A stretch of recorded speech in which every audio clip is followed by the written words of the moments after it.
Hello बच्चों, let's read this question. If x is equal to a plus b, y is equal to a alpha plus b beta, z is equal to a beta plus b alpha, where alpha beta are complex cube roots of unity, then show that x y z is equal to a cube plus b cube. तो हमें show करना है कि x y z का value a cube plus b cube के equal आएगा. Start कर लेते हैं हमारे की कॉन्सेप्ट से. तो देखो की कॉन्सेप्ट क्या हो जाएगा. हम जानते हैं कि if complex cube roots of unity are omega comma omega square, तो 1 प्लस ओमेगा प्लस में ओमेगा स्क्वायर का वैल्यू क्या आता है 0 और ओमेगा क्यूब का वैल्यू क्या होता है 1 होता है. ठीक है, तो यहाँ पे ये जो अल्फा और बीटा दिए है ना, जो कि complex cube roots of unity हैं, अल्फा को हम क्या रख लेते हैं ओमेगा रख लेते हैं और बीटा को हम क्या रख लेते हैं ओमेगा स्क्वायर रख लेते हैं. ठीक है, तो यहां से अगर हम एक्स वाई जेड निकालेंगे तो ये देखो किसके इक्वल आएगा. एक्स का वैल्यू ए प्लस बी, वाई का वैल्यू क्या है ए अल्फा प्लस में बी बीटा, तो ए और अल्फा का वैल्यू है ओमेगा प्लस में बी और यहाँ पे ओमेगा स्क्वायर हो जाएगा. मल्टीप्लाई में इसी तरीके से यहाँ पे ए ओमेगा स्क्वायर प्लस में बी ओमेगा हो जाएगा. ठीक है, तो ए प्लस बी तो एज इट इज रहा. इस टर्म में से हम ओमेगा बाहर निकालेंगे, यहाँ से भी ओमेगा बाहर निकालेंगे तो बाहर ओमेगा स्क्वायर आ गया और यहाँ पे कितना बन जाएगा ए प्लस में बी ओमेगा और यहाँ पे ए ओमेगा प्लस में बी, ये बन गया.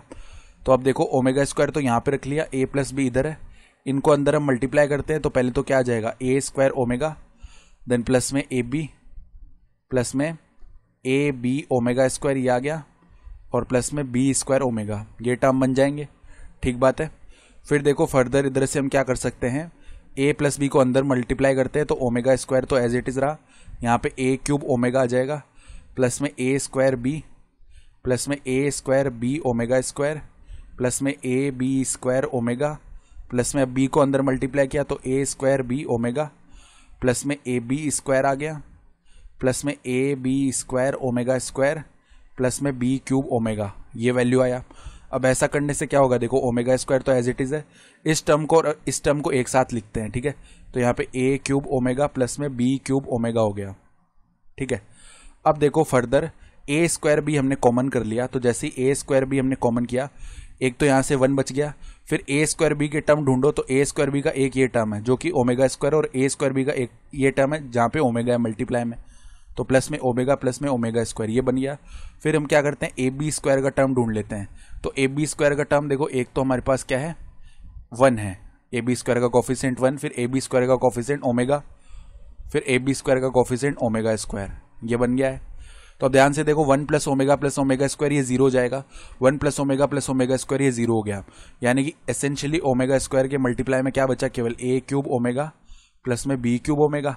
ठीक है, तो इसका मतलब क्या हो गया, अगर ओमेगा हम बाहर ले लेंगे तो ओमेगा क्यूब हो जाएगा, ए क्यूब प्लस में बी क्यूब बच जाएगा, ओमेगा क्यूब का वैल्यू 1 होता है, यानी ये A cube B cube A cube plus में बी क्यूब हो गया.